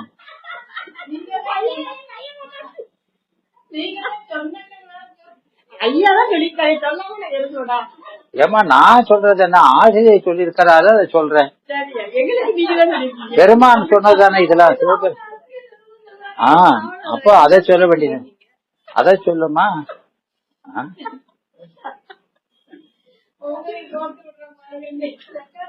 அப்போ அந்த பூஜை செய்தாலும் அங்க பூஜைங்கிறது நமக்கு அறிவை விளக்கக்கூடியது. சிவபுண்ணியம் நம்ம அறிவை விளக்கக்கூடிய ஒரே சாதனம் அதுதான். அப்படி விளங்கினா கூட அந்த பூஜை செய்யும் போது கூட அது ஞாதரு ஞானம் நேயம் தங்கிய ஞானம், அதுல இறைவனை தரிசிக்கிறோம். அப்படி பார்த்தாலும் அங்க நாம் என்ற உணர்வும் அங்க இருக்குது. நாம் என்ற உணர்வும் இருக்குது. நாம பாக்குறோம், ஆமா பாக்குற அறிவு அப்படின்னு மூணா நிக்குது இல்லையா? அப்போ கிடைக்காத ஞானம் கிடைச்சிருக்குது. ஆனாலும் அதுல என்ன இருக்குது, நான் ஒரு உணர்வு இருக்குது. வேற நில்லாத இறைவனை வேறா பாக்குறோம் இல்லையா? அப்போ வேற நில்லாத அறிவையும் வேறா பாக்குறோம், வேற நில்லாத சிவத்தை வேறா பாக்குறோம். அத சிவஞானம்ங்கிறது நம்ம சீவபோதத்தை விளக்குறது சிவஞானம் தான். விளக்குற ஞானம் இது விளங்குற ஞானம், ரெண்டு பேரும் தனித்தனியா இருக்க மாட்டான். விளக்குற அறிவும் விளங்குற அறிவும் தனித்தனியா இருக்கிறார். அவன் எங்க இருக்கான்? சோதிக்குள் சோதியா, சோதிக்குள் அறிவுக்குள்ள அறிவா இருக்கான் இல்லையா? அப்போ நம்ம அறிவுங்கிற அதுக்கே மூலமா இருக்கிறது, நம்ம அறிவுக்கு மூலமா இருக்கிறோம். அவனை வேறா பார்க்கணும், விளங்குதா? அதெல்லாம் குற்றம். அந்த குற்றம் அது மன வாசனையால் வந்தது. அதனால இங்க அது ஞாதரு ஞானம் நேயம் தங்கிய சங்கற்பன ஞானம்.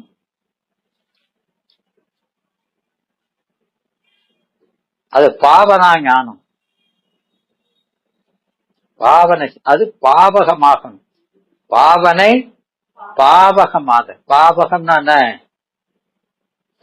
ஏமா இப்போ நீங்க ஒரு மந்திரம் சொல்றீங்க, மந்திரம் சொல்லுவீங்களா இல்லையா? சொல்வீடா? என்ன மந்திரம் சொல்லுவீங்க? அது ஏகப்பட்ட மந்திரம் வச்சிருக்கோம். என்னமா? அப்போ ஒரு மந்திரம் சொல்றீங்கன்னா அந்த மந்திர சித்தியாதல், அந்த மந்திரம் சித்தியாதல் அப்படின்னு இருக்குது. சித்தியாதல்னா அனுபவமாகுது. மந்திரத்தை சொன்ன உடனே அனுபவமா வராது, அது பலகால் பழகி சித்தி ஆகணும். அந்த பலன் முழுசா நிறையணும். சொன்னோம்னா சொன்னுடைய பலன் முடியற மாதிரி அப்பதான் அது முடிஞ்சதா அர்த்தம். விளங்குதா? ஆமா, அது எல்லாருக்கும் வந்துடாது, ஒவ்வொருத்தருக்கும் ஒவ்வொரு காலம் ஆகும் இல்லையா? சித்தினா அனுபவமாய் வருது, அனுபவமா வருது சித்தித்தல் அப்படிங்கிறது. விளங்குதா? அனுபவம். ஆமா, பாவனை செய்தா அது பாவகம் ஆகுதுன்னு அது அனுபவமாகுது, கைகூடுறது. இப்போ தம்பனை மந்திரம் சொல்றீங்க, தம்பனை கட்டு மந்திரம், அத 41 நாள் இப்படி செய்யணும். அத முறையா செஞ்சு அது கைகூடணும், அது சித்தி ஆகணும். ஆனாதான் அந்த பலன். அது சொன்னவங்களுக்கெல்லாம் சித்தி ஆகாது. ஏன் சித்தி ஆகாது? என்னமா? அந்த மந்திரத்தை சொல்லும் போது நிற்கும் முறை. இப்படி இந்த நிலையில நின்னுகிட்டுதான் அந்த மந்திரத்தை சொல்லணும். அது பத்தியம். அது என்னது? இந்த மந்திரம் சொல்றது மருந்துனா அது பத்தியம். எந்த நிலையில இந்த ஒழுக்கத்துல நிக்கிறவங்களுக்கு தான் அது கைகூடும். கண்ட பேருக்கெல்லாம் கைகூடாது. மந்திரத்தை சொன்னாலும் சித்தி ஆகாது. வேண்டுதா? ஆமா. அது உங்களுக்கு அந்த நூல்களை சொல்லும் போதே இந்த மந்திரத்தை இந்த ஆசிரியர் மூலம் உபதேசமா கேட்டு அதன்படி நடக்கணும். நடந்தால் அது சித்தி ஆகும் இல்லையா? அது தகுந்தவருக்கு சொல்லல அப்படின்னா அவனுக்கு என்ன ஆகும்? அதை சொன்னா அது எதிரடையான பயனை கொடுக்கும். எதிரடையான பயனை கொடுத்துடும். விளங்குதா? ஆமா. அது சொன்னவனுக்கும் சேர்த்து, இவனுக்கு யாருக்கு அந்த மந்திரத்தை உபதேசிச்சாரோ அவனையும் சேர்த்து பாதிக்கும். விளங்குதா? ஆமா. அதனால அந்த மந்திரம் அதுக்குரிய ஒழுக்கத்துல நின்னவனுக்கு மட்டும்தான் அது. அதனால அந்த குருநாதர் தகுதி இல்லாதவனுக்கு சொல்லக்கூடாது. தகுதி இல்லாதவனுக்கு சொன்னா அவனுக்கு அது சாதகமாவதுக்கு பதில் பாதகம் ஆயிரும். அந்த பாவம் இவருக்கும் வந்து சேர்ந்துடும். அவனுக்கு வந்தாலும் யாருக்கு வந்தாலும் அது தப்பு தானே. அப்போ அந்த பக்குவம் வர வரைக்கும் காத்து இருக்கணும். அது வர்றதுக்கு முன்னாலே சொல்லக்கூடாது. விளங்குதாமா? அதனால எங்க அந்த 9ஆம் நூற்பாவுல நமக்கு சாதனை செய்தா கூட எப்படி பாக்குறோம் இறைவனை? வேற அந்த அறிவை வேறா பாக்குறோம், இறைவனை வேறா பாக்குறோம். அப்போ அங்க ஒரு தப்பு நடந்திருக்கு. என்ன தப்பு நடந்திருக்குது? பத்தியம் சரியில்லை, நிக்கிற முறை சரியில்லை.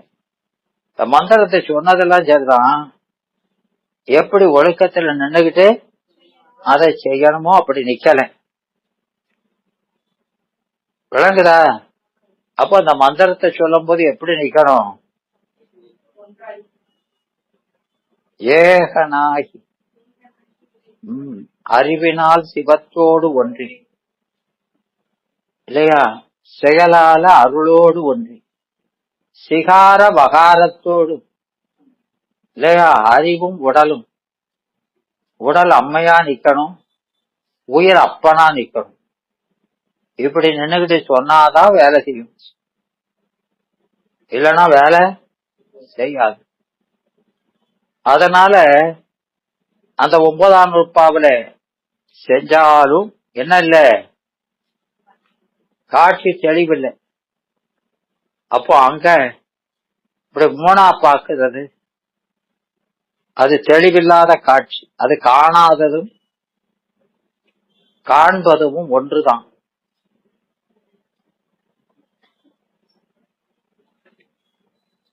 சிவமே தெரியல, இப்ப சரியா தெரியல. ரெண்டு கழுதையும் ஒண்ணுதான் இல்லையாமா? என்னம்மா? இவங்களுக்கு இங்க சரி விளங்குதாமா? அப்போ அங்கேயும் ஞானம் இல்லை. அப்போ இந்த சிவஞானம் திருஞானம் என்பது அந்த திருவினுடைய ஞானம். அதெல்லாம் நம்ம சிந்தை திருகெல்லாம் ஒழிஞ்சா தான் வரும். விளங்குதா? அதனால இவையெல்லாம் கடந்த, அப்போ கேட்டல் சிந்தித்தல், கேட்டல்ங்கிறது முன்னிலையில இருக்கிறது. இறைவன் சொல்றவன் நாம கேட்கிறவனு வேற வேற பாக்குறோம். சொல்றவன் எங்க இருக்கான்? உங்க அறிவுக்குள்ள இருக்கிறவன். அவனை வேற பாக்குறது தப்பு இல்லையா? 9ல எப்படி பாக்குறீங்க? எப்படி பாக்குறீங்க 9ல? அறிவுல ஒன்றி பார்க்கணும். சாதனை என்னம்மா? சாதனை செய்து சாதனை செய்யறதுக்கு அதெல்லாம் இருக்கட்டும், 9ல எப்படி பாக்குறீங்க அதை மட்டும் சொல்லுங்க. ஒன்றாய் பார்க்கணும். என்னம்மா? 9ல இருக்கு வேறாய் பார்க்கணும். 8ல தான் சொல்லிட்டாருல, 9ல தான் சாதனை தானே பண்றோம். நான் அதெல்லாம் கேட்கல. 8ல வேற பாக்குறோம், 9ல எப்படி பாக்குறீங்கன்னு கேக்குறேன். 10ல தான் ஒன்றாய் பார்க்கணும், உடனாய் பார்க்கணும். ஐயோ,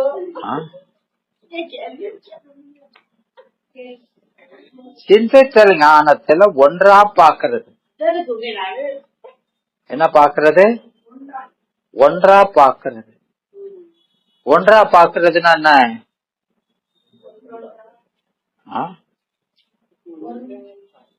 என்னம்மா?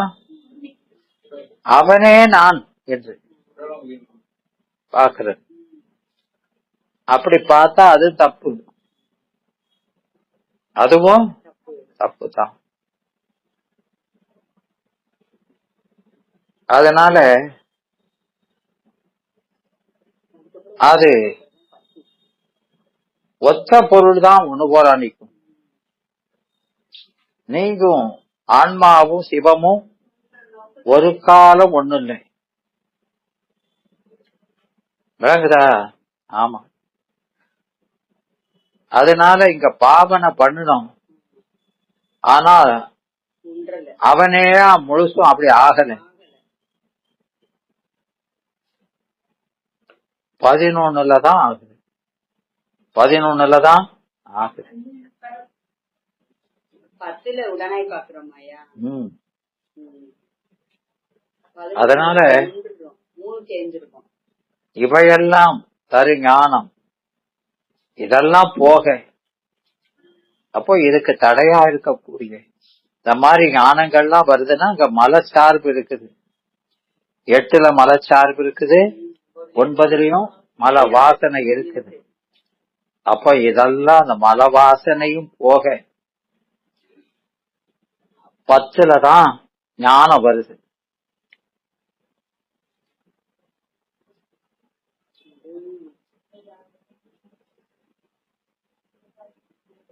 விளங்குதா? 10ல தான் இந்த மல வாசனையும் போகணும். அப்ப ஏகனாகி நின்றதுனால ஆணவ மல வாசனை போகணும், இறை பணி நின்றதுனால மாயாமல கண்ம மல வாசனை போகணும். இதெல்லாம் போனா அப்போ உயிர் அறிவால் சிமமாக உடலால் அருளாக நிற்கும். அப்போ நமக்கு உடல் எது? இந்த மாயா சரீரம் இல்ல, திருவருளே சரீரம். இந்த சரீரத்தை சார்ந்து இருக்கப்படாது. எதை சார்ந்து இருக்கணும்? அப்போ அது எப்படி வரும்? மாயைதனை உதறி வல்வினையை சுட்டு மலம் சாய அமுக்கி நேயத்தால் ஆன்மாவைத்தான் ஆனந்த வாரதியில் அழுத்தல் தான் எந்த யார் பரதம் தான் யார். இதெல்லாம் செஞ்சா வரும். விளங்குதா? அப்ப இந்த மாயா சம்பந்தமான கருவிகளை எல்லாம் பெருமான் நீக்கணும். எப்ப நீக்குவான்?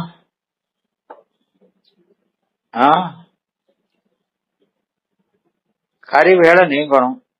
எப்ப நீக்குவான்?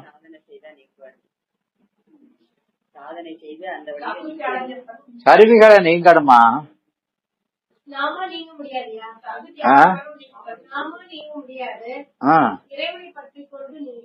ஆமா, இறைவன் தான் நீக்கணும். அப்போ அதுக்கு என்ன செய்யணும்? இறைவனை சிக்கன பற்றணும். இறைவனை பற்றித்தான் நீக்கணும்.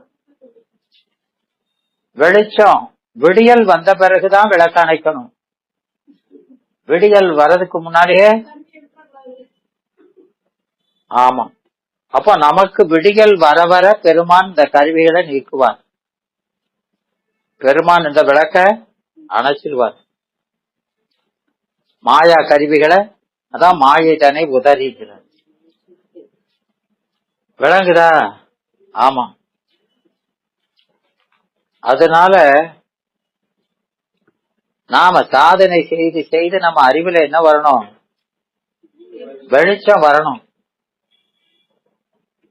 விடிய விடிய விளக்குகள் அணைக்கப்படும். விடிவாம் அளவும் விளக்குன்னு சொல்லியிருக்காரா இல்லையா? அது நீங்கும்.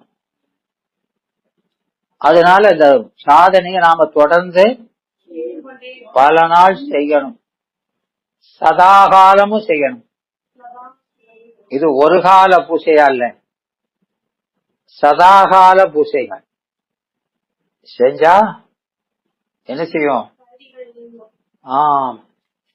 சதாகாலமும் கல்ல போட்டுக்கிட்டே இருந்தா பாசி விலகியே நிற்பது போல மலங்கள் நம்ம சாராம நிற்கும்.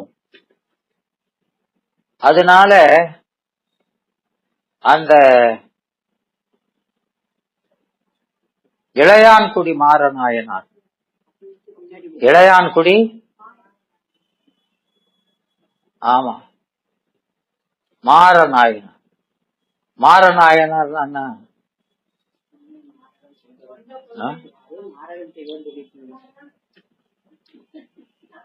மாறநாயனார் அந்தமா சொல்லு. மாறநாயனார் மாறன்னா சித்த அரசன், அரசன் அர்த்தம். அரசன் போல வாழ்ந்த நாயனார்.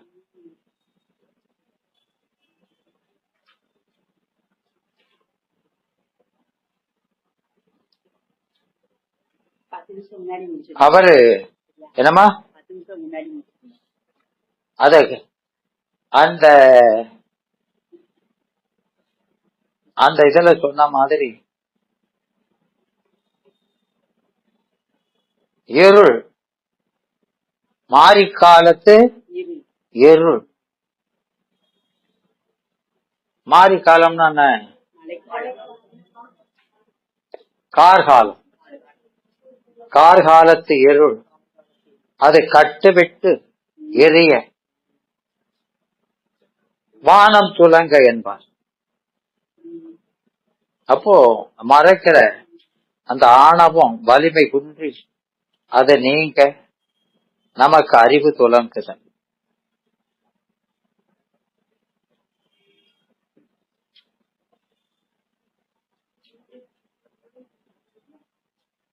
அதனால இவங்க பதார்த்தங்கள் பார்க்க மாட்டாங்க, பரமே பார்த்திருப்பாங்க.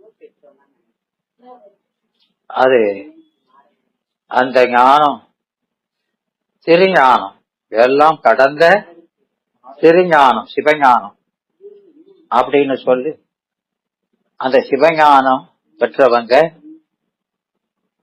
சிவத்தை தவிர வேற எதையும் அறிய மாட்டாங்க அப்படின்னு அந்த சூத்திரத்துல சிவத்தை அறியறதுன்னா உபகாரத்தை அறியறது, அவன் அறிவிக்க அறியறது. அதனால அவங்க பாசத்து பக்கம் செல்ல மாட்டாங்க, அது அவங்களுக்கு இயல்பு அப்படின்னு சொன்னாரு இல்லையா? அப்போ அப்படி சொன்ன அவரு அங்க மத்தவங்க எல்லாம் என்ன சொல்றாங்க? ஐயா நீங்க சொல்ற மாதிரி இல்ல, இந்த கருவிகள் இல்லைன்னா அறிவு விளங்காது. இப்ப நாம ஒரு பிறவி பிறந்த உடனே அடுத்த அளப்புல பிறவி வரிசையா எடுப்போம். ஒண்ணா விட்டுட்டு ஒரு உடலை பட்டு இன்னொரு உடலா அப்படி எடுத்து தொடர்ந்து வந்துட்டே இருக்கும் இல்லையா? ஆமா. அதனால இந்த வேஞ்சகமாகிய உடம்பு நீங்கிட்டா அறிவு வராது. ஆன்மாவுக்கு வேஞ்சகம் என்ற அறிவு விளங்காது. அதனால நமக்கு இந்த உடம்பு கடைசி வரைக்கும் இருக்கணும்.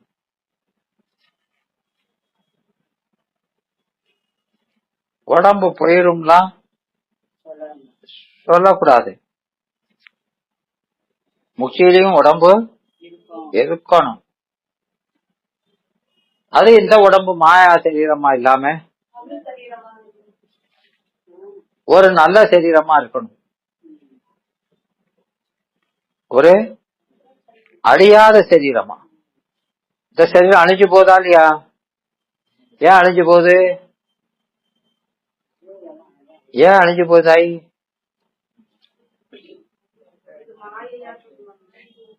இந்த உடம்பு அழிஞ்சு போதா இல்லையா? அழிஞ்சு போகுது. ஏன் அழிஞ்சு போகுது? மாயையால அவன சரீரம் அழிஞ்சு என்னப்பா? வினை அந்த ஒரு பாடல் சொன்னாங்கல்ல, வினையாத திணை போதும் இல்ல அப்படின்னு சொல்லி ஒரு பாடல்.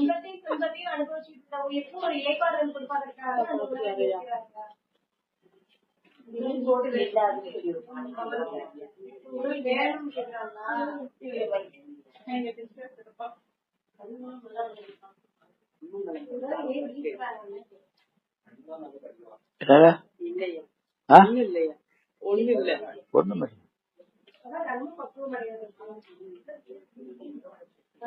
எந்த உடல் இது வினை வழி வருகிற உடல். அந்த வினை முடிஞ்சாச்சுன்னா அந்த உடம்பு போயிடும் இல்லையா? நாம என்ன கொண்டு வந்தோமோ அந்த வினை இருக்கிற வரைக்கும் அந்த உடம்பு இருக்கும். வினை கழிஞ்சிடுதுன்னா திணைப்போதளவும் இல்லாது கண்டாய். அதனால என்ன செய்யாது? வெறும் அடுத்த வினைக்கு தகுந்தாப்புல வேற உடம்பு வரும். விளங்குதா?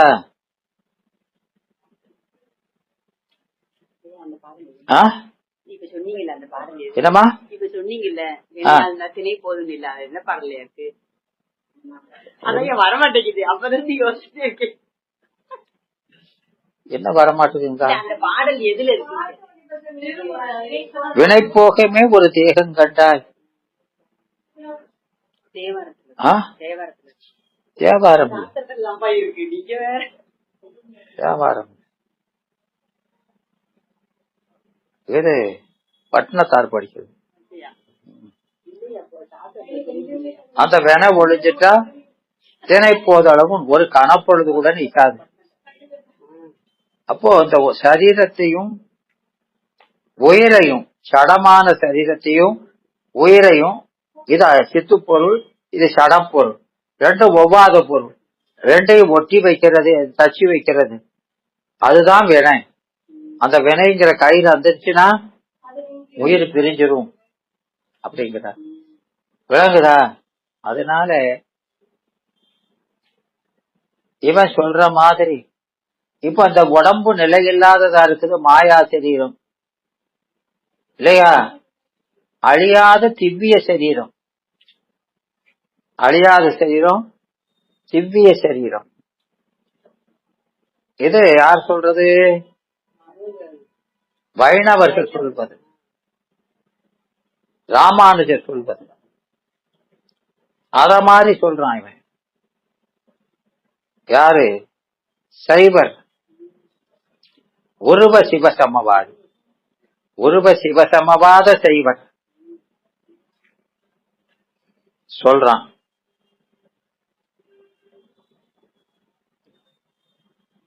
அதனால வினை இல்லாம எப்படியாவது மாறி மாறி இந்த சரீரம் வந்துகிட்டே இருக்கணும்.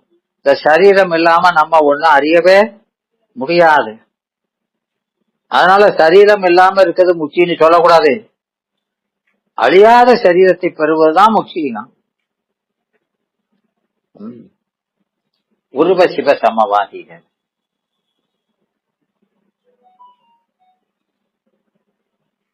அப்ப உடம்பு இருக்குதுன்னு சொன்னா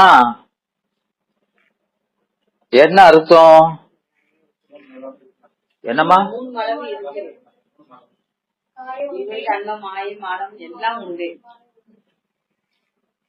நீங்க எந்த உலகத்துக்கு போனாலும் சரி, உடம்பு இருக்குது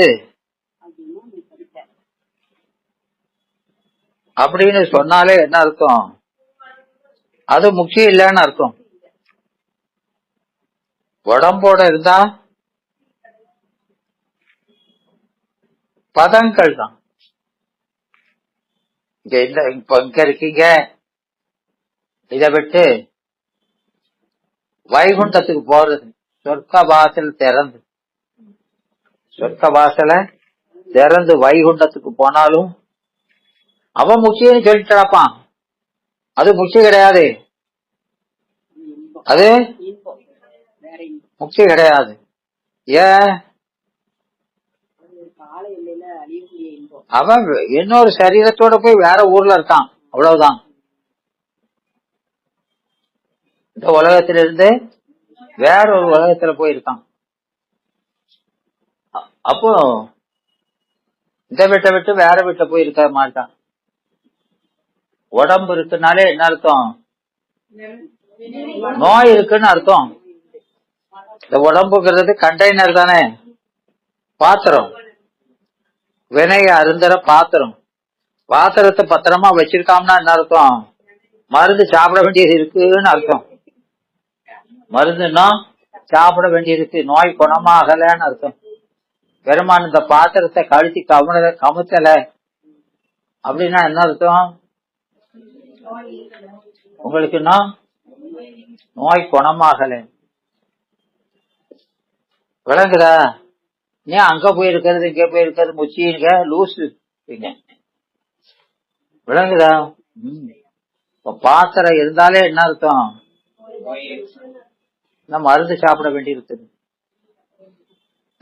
உடம்ப கொடுத்ததே மாய கண்மங்கள் எல்லாம் மருந்தும் பாத்திரமும் தானே, இல்லையா? அப்ப இது இருந்தா நோய் இருக்குன்னு அர்த்தம். அது நோயோட, அப்ப நோய் இருக்கும் போது அதத்தான் முச்சின்னு சொல்லிக்கிட்டு இருந்தா வெறும் சொல் மாத்திரம் தான். விளங்குதா? அது முச்சி இல்ல. அப்போ இது அந்த அனாதி மலத்தை நீக்குவதற்கான மருந்தும் பாத்திரமும் தான். அப்போ அந்த அனாதி மலம் இருக்குது, அதனால இறைவன் இந்த உடம்ப வச்சிருக்கிறாரு. அது போயிடுதுன்னா அவரே போய்க்கிடுவாரு. நீர் ஒன்னும் செய்ய வேண்டாம். நீர் ஒன்னும் எனக்கு இந்த பிறவி வேண்டாம் வச்சாட்டான் அப்படிலாம் நீங்க ஒன்னும் பெருமான்ட்ட கேட்க வேண்டாம். நோய் போயிடுதுன்னா அவரு தானா என்ன செய்வாரு? நீக்கிடுவாரு. அப்ப நீக்காம வச்சிருக்காருனாலே என்ன அர்த்தம்? இருக்குன்னு அர்த்தம். உங்களுக்கு தேவை அனாதி மலமறுக்கும் மருந்து. அப்ப இந்த மருந்த வச்சிருக்காருன்னா நோய் இன்னும் போகலன்னு அர்த்தம். நீ போயிட்டான்னு சொல்லிட்டு இருக்க வேண்டியதான், வெறும் சொல் மாத்திரம் தான், இல்லையா? அப்போ முக்கிய அடையாமலே அடைஞ்சிட்டோம்னு சொல்றதுனால பயன் வந்துருமா? வராது. அதனால அப்படி சொல்லி பயன் இல்லை. என்னமா? சரி, இத தொடர்ச்சிராம அடுத்த வகுப்புல பார்க்கலாம். வாழ்த்தும் குருமரம் வாழ். வான்முகில் விளாது பெய்க மலிவளம் சிறப்ப மன்னன் கோன்முறை அரசு செய்க குறைவில்லாத உயிர்கள் வாழ்க. நான்மறை அறங்கள் பொங்க நற்றபம் வேள்வி மல்க. மேன்மைகள் சைவ நீதி விளங்குக உலகமெல்லாம். மேன்மைகள் சைவ நீதி விளங்குக உலகமெல்லாம். மேன்மைகள் சைவ நீதி விளங்குக உலகமெல்லாம். கைலாய பரம்பரையில் சிவஞான போது நெறி காட்டு பெண்ணை பயில் வாய்மை மெய் கண்டாம் சந்ததி கோர் மெய்ஞான பானுவாகி குயிலாரும் பொழில் திரு ஆபடுத்துறை வழக்கு நமச்சிவாய் தேவன் செயலாதி மரபுடையோன் திருமரபு நீழ்கூடி கழகமாதோ திருச்சிற்றம்பலம்.